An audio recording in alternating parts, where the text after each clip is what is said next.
Traveled for work. Denver, Seattle, Atlanta. Same suitcase. Same neat little airport goodbye. Same pictures from hotel rooms I never questioned. Then, her phone died one Wednesday and she borrowed mine. A text came through while she was gone. I almost ignored it. I wish I had, because one line on my screen told me something no husband should ever find out by accident. My wife was not traveling for work. She was going home.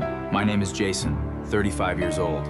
And I need to start by telling you what kind of marriage I thought I had, because that matters. Nora and I met when I was 25. She was 23.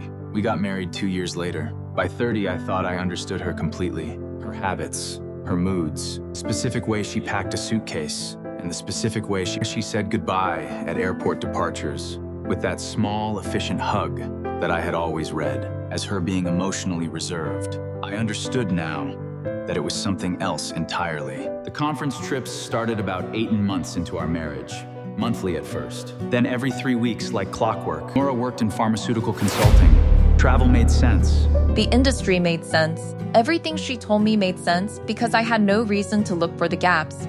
She had a work phone, a work email, work colleagues she mentioned by name who I had no way to verify existed. She sent photos from hotel lobbies and conference centers. She called me from airport lounges between flights. I believed all of it. For 10 years, I believed all of it, without a single moment of genuine doubt. That is the part I keep coming back to, not the betrayal itself. Genuine doubt. That is the part I keep coming back to, not the betrayal itself, the completeness of my own certainty. The trips were so consistent and so ordinary that they became part of the architecture of our life together. 3 weeks home, 1 week away. Like a tide that came and went so regularly, I stopped noticing it was moving at all. I had small things I noticed over the years, not suspicions, just observations that I filed away without attaching meaning to. She never called me from the hotel room itself, always the lobby or the bar or the airport. She said she found hotel rooms depressing and preferred being around people. She never brought back anything from the cities she visited. No local coffee, no small gifts, no specifics about restaurants or neighborhoods. She said she was too busy during conferences to do anything touristy. She kept her work phone separate from everything and charged it in her office at home. She said she needed clear boundaries between work and personal life. Every single one of those things Had a reasonable explanation, and I accepted every single one. Then came the Wednesday evening. that collapsed everything. Nora was making dinner when she realized her personal phone was dead. She asked to use mine to check something quickly, and I handed it over without thinking. She took it to the kitchen, and I went back to what I was doing. 4 minutes later, a text came through. I could see it from where I was sitting, just the preview on my lock screen. A number I did not recognize, and one line of text. Miss you. Coming home next week? Your daughter? I read it 3 times before I stood up. Your daughter, not our daughter, not a name I recognized. Your daughter. I walked into the kitchen. Nora was standing at the stove, her back to me. I set my phone on the counter beside her where she could see the screen. She turned around, and for one single second, just one, before she composed herself completely, I saw something on her face that I had never seen in 10 years of marriage. Fear, real fear. Not the kind that comes from being startled, the kind that comes from being caught. Jason! Who sent that, I said? It is not what it looks like. Who sent that, Nora? She set down whatever she was holding. She turned fully to face me. And then, she did the thing that I was least prepared for. She told me the truth, not all of it, not immediately.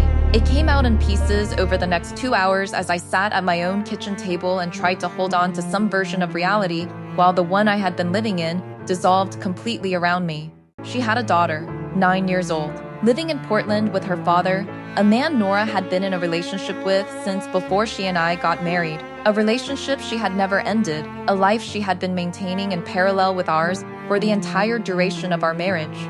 The conference trips were not conferences, they were visits home, to her real home. The man in Portland thought Nora traveled for work too. She had told him the same story she told me, both of us believing the same lie from opposite ends of the country. I asked her one question. Did he know about me? She shook her head. Did anyone know? She had maintained 2 complete lives with no overlap for 10 years. Different phones, different email accounts, different version of herself for each location. The woman who came home to me was a performance. The woman who flew to Portland every 3 weeks was also a performance. I did not know which one was real or if either of them were. I told her to leave the house that night. She left. I called my brother Caleb at 10:30 p.m. He picked up on the second ring. I need to tell you something, I said, and I need you to just listen. I'm here. He said. I told him everything. When I finished, he was quiet for a moment. Where is she now? Gone. I told her to go. Good, he said. Don't let her back in tonight. Don't answer if she calls. I'll be there in 20 minutes. He was there in 18. He sat with me until 3 a.m. He did not try to explain it or minimize it or offer reasons. He just stayed, which was the only thing that mattered. The divorce process started the following week. It was not simple. 10 years of combined finances and shared property and a life that had been real, even if the person I shared it with was not fully who I believed her to be. The man in Portland found out when Nora finally had to tell him. I do not know how that conversation went. I do not know what happened between them after. I thought about reaching out to him once, decided against it. We were both casualties of the same person. That did not make us automatically connected. Nora's daughter does not know I exist. I think about that sometimes. A 9-year-old girl in Portland who has no idea that her mother was living a completely separate life every 3 weeks. That somewhere in another city there was a man who thought he was married to someone real. I do not blame the child for any of it. She is the most innocent person in this entire story. It has been 14 months since that Wednesday. The divorce was finalized 3 months ago. I sleep in the same bed, cook in the same kitchen, walk through the same rooms. Everything looks the same. Nothing feels the same. That is the honest answer when people ask how I am doing. I am rebuilding something in a space that used to be a life I trusted completely. And that is slower than anyone tells you it will be, but I am doing it. What I keep coming back to, the thing I cannot fully resolve, is the question of how, not why. Why is something I think I understand. How? How do you look at a person every single day for 10 years and see them completely wrong? How do you share a bed and a home and a routine and a future with someone and never once catch the edge of the other life they are living? The answer I have landed on is simple and unsatisfying. You do not catch it because you are not looking for it. Because trust is not the same as being blind. It is just the decision to let someone be who they say they are. And sometimes the person you trusted most is the one who knew exactly how to use that against you. So I need to ask you something before you go.